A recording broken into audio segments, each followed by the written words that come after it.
Buenas tardes, profe. Buenas tardes, compañeros. Nosotros somos el grupo número 9, conformado por Francisco Sánchez y Cisne Rojas y Jacqueline Takuri. A nosotros nos tocó lo que es el pensamiento educativo en la época colonial de la República del Ecuador. Bueno, vamos a empezar con nuestro podcast. Hemos sacado algunos temas acerca de que están englobados del tema principal y vamos a empezar. Muy bien, ahora yo les voy a dar a conocer sobre lo que es la educación en la época precolombina. El Ecuador o precolombino o Ecuador prehispánico, referencia a los hechos históricos que ocurrieron en el territorio de nuestro actual país del 12.000 antes del presente o 10.000 antes de Cristo. Bueno, se dice que la educación incaica se desarrolla en dos modalidades. ¿Cuáles son aquellas? La primera es la modalidad de una educación natural y práctica. Esta se desenvolvió sin escuelas organizadas, sin administración, también no tenían una legislación concreta, tampoco tenían maestros profesionales y se enfocaban hacia la enseñanza y aprendizaje de las destrezas de la vida cotidiana, que es aprender haciendo y practicando. La segunda modalidad es una educación institucional. Estas fueron especialmente cultivadas en la capital del Tahuantinsuyo, Cusco, lugar donde se concretaron muchos centros de formación. De acuerdo con lo dicho, se puede decir que la educación incaica está reservada para los nobles, en donde destacaban materias como la aritmética y la astronomía. Esta era una enseñanza basada en la memoria. Ahora yo les voy a hablar sobre los amautas. ¿Quiénes eran los amautas? También se les decían los sabios. Estos eran maestros encargados de enseñar conocimientos religiosos, políticos e históricos. La labor de la práctica de los amautas era llevada a cabo en la capital del Imperio Cusco, preparados para este fin.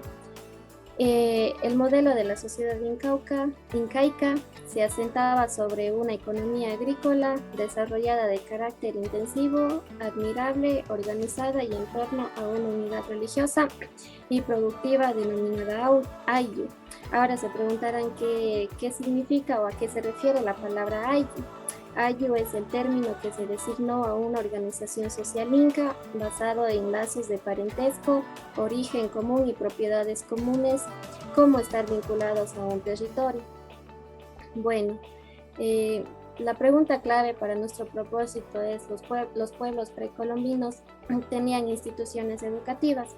Se puede decir que dentro de aquello existe pues una sociedad de estructura piramidal en cuya cima se encontraba una aristocracia de sangre, luego de los señores vasallos, que ellos eran los curacas, y finalmente el pueblo que prestaba obligatoriamente servicios al Estado.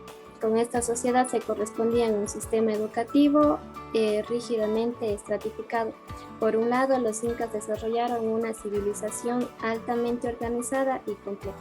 Dentro de aquello también se puede encontrar lo que es el Yachayhuasi, que se le denomina también la Casa de la Sabiduría.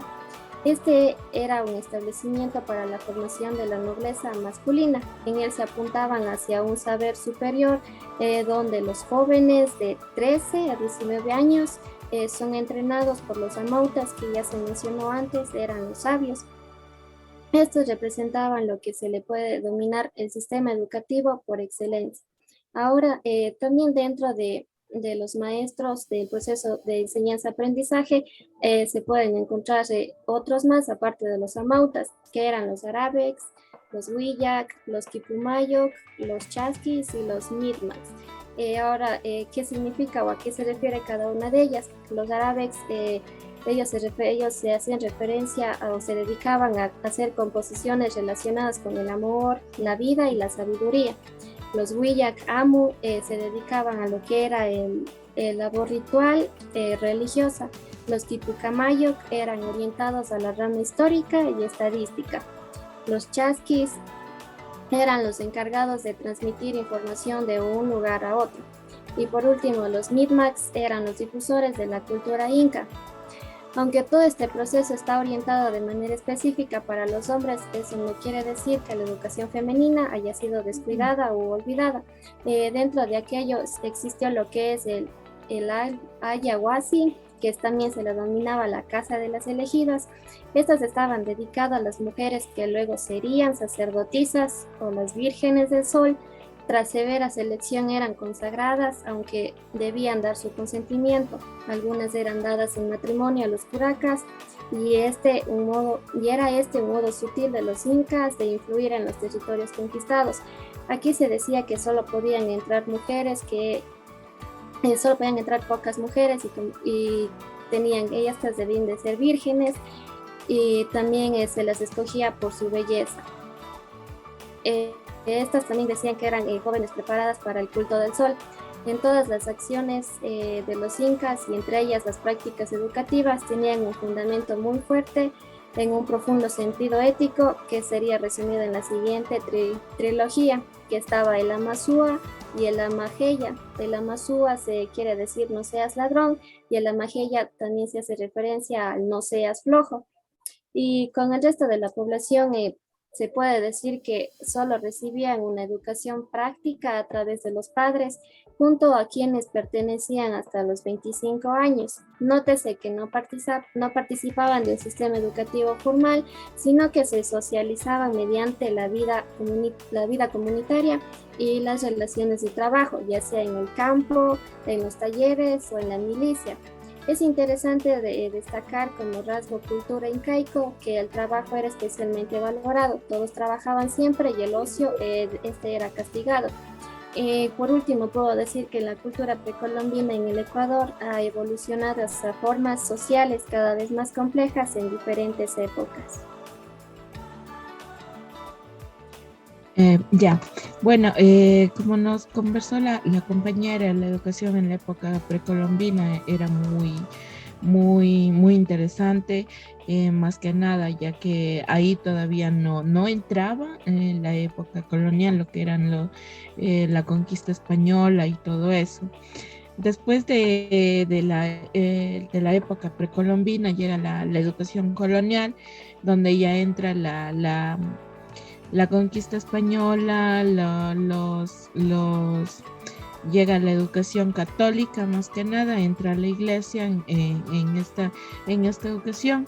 El propósito de la educación en la época colonial fue mantener el privilegio de las clases dominantes, o sea, que estos puedan tener cargos administrativos, y la iglesia pretendía catequizar a los indígenas, también a los españoles ya obviamente ya sabían lo que era la iglesia y todo eso, y a los mestizos para que estos tuvieran fácil el dominio para las clases políticas.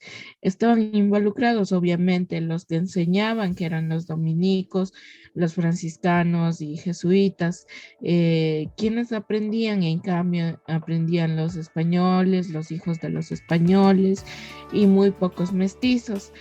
También en esta época no existía una edad fija para empezar a aprender, sino que la clave era el memorizar de los niños, cómo ellos eran capaces de memorizar para aprender, y si veían que ellos ya eran capaces, pues ya empezaban a enseñarles. Los indígenas obviamente aquí no estudiaban, ellos se dedicaban solo al trabajo, pero los que pertenecían a ciertas castas, en iglesias, con sacerdotes y todo esto, se les enseñaba solamente a leer y escribir, pero esto era por caridad.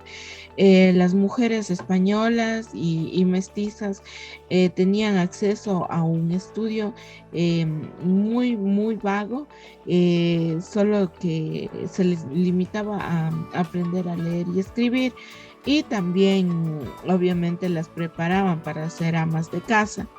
Las mujeres indígenas eh, no aprendían, ellas no tenían derecho a estudios, sino como digo, ellas se dedicaban solamente al trabajo. En esta época existían tres niveles de educación. Eran el primer nivel, que eran las primeras letras, donde les enseñaban solo lectura y escritura, matemática básica, canto, y obviamente iba la religión, ya que la Iglesia Católica estaba en la enseñanza. Como segundo nivel eran los estudios menores. Aquí entraba la enseñanza de latín. Era muy importante, ya que para los siguientes estudios los libros o los textos estaban escritos solo en esa lengua. Y en el tercer nivel eran los estudios mayores, o también conocidos como los colegios mayores o reales, y eran aquí ya aprendían lo que era teología, filosofía y el derecho canónico. Dentro de esta enseñanza, en su currículo, enseñaban las doctrinas de Aristóteles, combinadas con la religión católica. Aquí en el siglo XVIII empezaron a enseñar lo que es arte y medicina, ya que aquí recién surgieron las ideas de separar la educación de la religión. Y todos nos preguntamos cómo era una clase en la época colonial. Pues se dice que empezaban primero con un rezo, después el maestro leía uno o varios libros. Después ellos comentaban esos textos, mientras que los estudiantes se limitaban solo a copiar. Ellos no tenían el derecho de preguntar o tan siquiera de dar su opinión. Y también ellos memorizaban lo que copiaban, y los que tenían buena memoria y captaban más pasaban los exámenes orales. Aquí entraban ya en el nivel universitario, en el cual constaban de 3 años.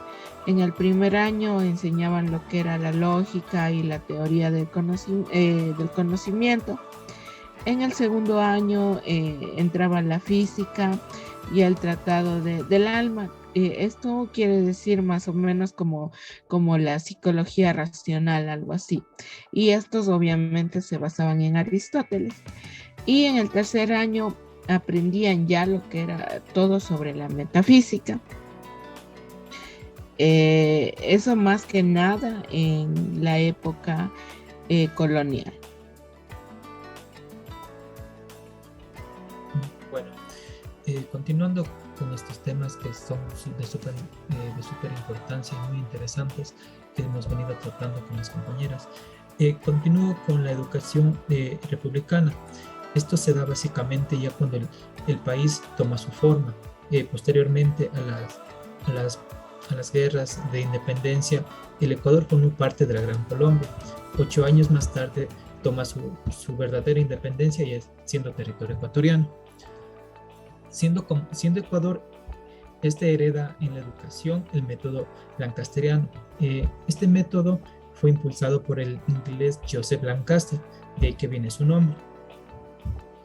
Este método consistía en educar a varios monitores, en que se llamaba, el monitor era aquella persona que era capacitada por una persona o por un docente, que posteriormente a la capacitación, este iba a enseñar a los demás estudiantes, ya que eran los más dotados.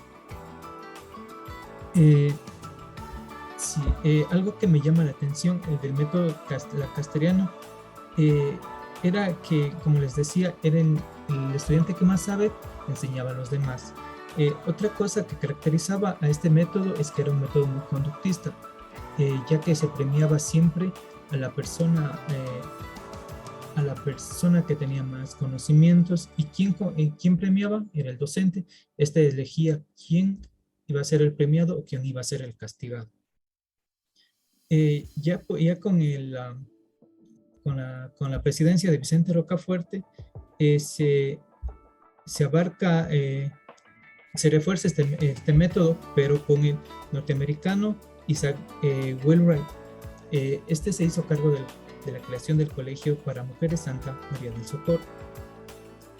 Este método no avanzó significativamente el método lancasteriano, ya que en esa época no había mucha producción de textos y tampoco había pizarras. En 1838, con la presidencia de Rocafuerte, dispone la adopción del método simultáneo. Pero en 1863 se empieza a poner en práctica con la llegada de los hermanos cristianos de La Salle, siendo el Ecuador la primera misión en los países de habla hispana. Los hermanos de La Salle se hicieron a cargo de las instrucciones de la primaria y también los hermanos jesuitas se hicieron cargo de los colegios de la secundaria.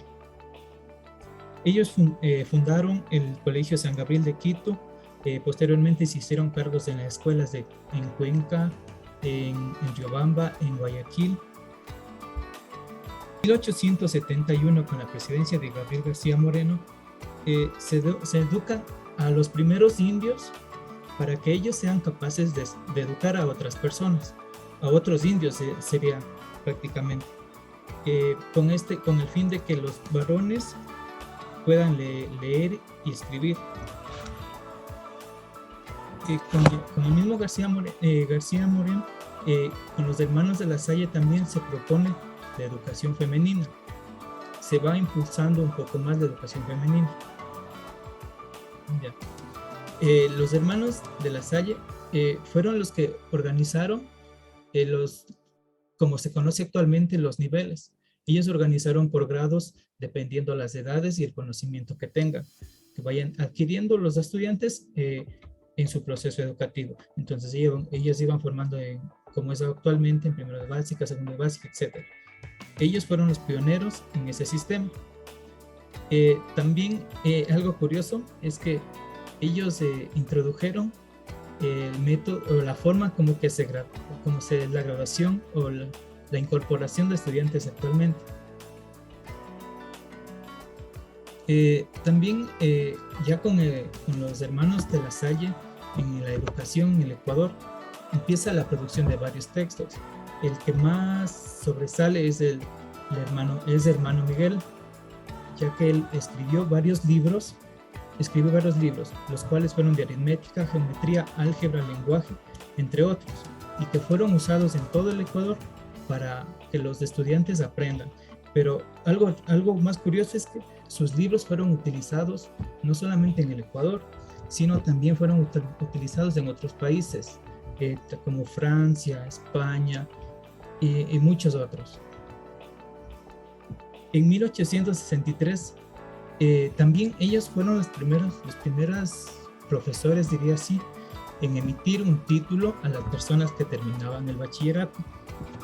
Bueno, sí, como dijo el compañero, hemos hablado ya de las épocas, más que nada, de lo que era la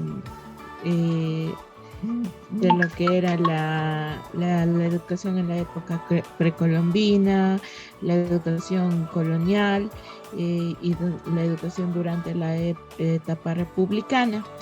También tenemos un poco acerca de la educación en el siglo XX. Esta más que nada está basada ya en unos procesos de modernización, y también la educación fue modernizada, ya que las ciudades empezaron a crecer, a modernizarse de una manera muy acelerada en sí. Y también empezaron ya con el desarrollo de la educación, valga la redundancia, empezó ya la pedagogía sociológica en este siglo. ¿Qué quiere decir con esto? La sociología lo que buscaba era la socialización con el fin de terminar ya con las distinciones de las clases sociales que habían ya en la época. en esa época y anteriormente también, con lo que venía ya trascendiendo poco a poco.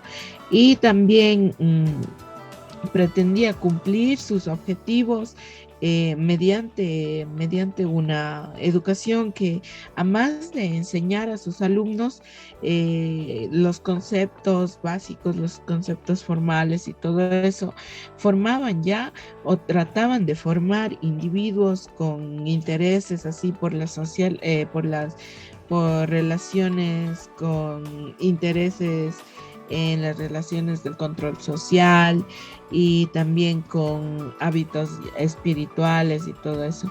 También empezó ya lo que es, en parte, con un poquito de lo que es el método constructivista, ya que los estudiantes empezaban a, a aprender por sí mismos, a construir su propio conocimiento. Entonces, más que nada, el constructivismo en en el siglo XX. Creo que hemos tratado ya todos los temas con mis compañeros. Esperamos que les haya gustado, que les haya quedado un poco claro. Tratamos de averiguar lo más que pudimos y como que resumirlo un poco en ese caso. No queda más que decir. Muchas gracias a todos por su atención y muchas gracias, profe y compañeros.